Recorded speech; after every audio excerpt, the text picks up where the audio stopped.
باندھی جاتی ہے، اسے چارہ بھی دیا جاتا ہے، پانی بھی دیا جاتا ہے، خوراک رہائش بھی دی جاتی ہے، اور پھر اس کے بعد وہ گائے بھینس کافی عرصہ تک دودھ دیتی ہے۔ لیکن جب اس گائے کو یا بھینس کو وہاں سے اٹھا کر فارم میں لے جایا جاتا ہے تو وہاں پر اسے ہارمونز کے انجیکشن لگا کر کے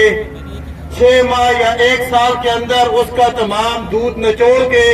اسے قصاب کے حوالے کر دیا جاتا ہے۔ PIA ہمارا قومی ادارہ ہے اور یہ ظالم حکمران اس کے ساتھ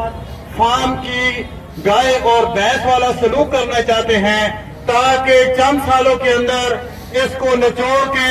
پھر اسے چھوڑ دیں، اور یہ کمیشن خور حکمران ہے۔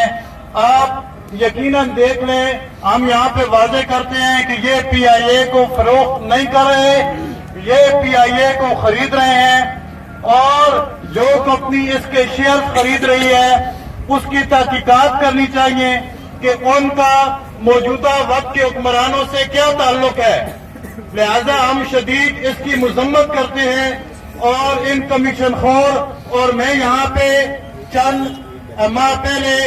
اپنی مرکزی قیادت کی طرف سے جو فارمولے آتے رہے تھے اس تناظر میں ذاتی طور پہ بھی ہماری یہ جماعت کی رائے نہیں ہے۔ جب جماعت کی رائے ہوگی تو وہ راست اقدام ہوگا۔ اس سے پہلے میں ذاتی طور پہ یہ کہنا چاہتا ہوں کہ اب یہ تمام پارٹیاں ناکام ہو چکی ہیں، حکمران نااہل ہو چکے ہیں، لہذا برائے مہربانی کم از کم 3 یا 5 یا 6 سال کے لیے نگران حکومت قائم کریں یونائٹڈ پاکستان کے مشورے سے۔ وہ اس ملک میں فیئر الیکشن کروائے، وہ یہاں سے کرپشن کا خاتمہ کرے، یہاں سے دہشت گردی کا خاتمہ کرے۔ اور ہم اس بات کی شدید مذمت کرتے ہیں کہ آج ایک وزیر جو کیبنٹ کے اندر موجود ہے، اگر یہ اتنے محب وطن ہیں، یہ اتنے پاکستان کے ساتھ مخلص ہیں، پاکستان کی عوام کے ساتھ مخلص ہیں، تو پھر اس کی جو اپنی پرائیویٹ ایئر لائن ہے، اس موقع پر جب PIA کی ہڑتال کی وجہ سے حکمران اندرون خانہ گھٹنے ٹیک چکے ہیں اور باہر سے ڈکٹیشن لے رہے ہیں، اس دوران ایک وزیر وہ اپنی ذاتی ایئر لائن اس کی ہے، اور کتنا بڑا ظلم ہے کہ دبئی کا 1 وے ٹکٹ 50,000 سے زیادہ ہو چکا ہے۔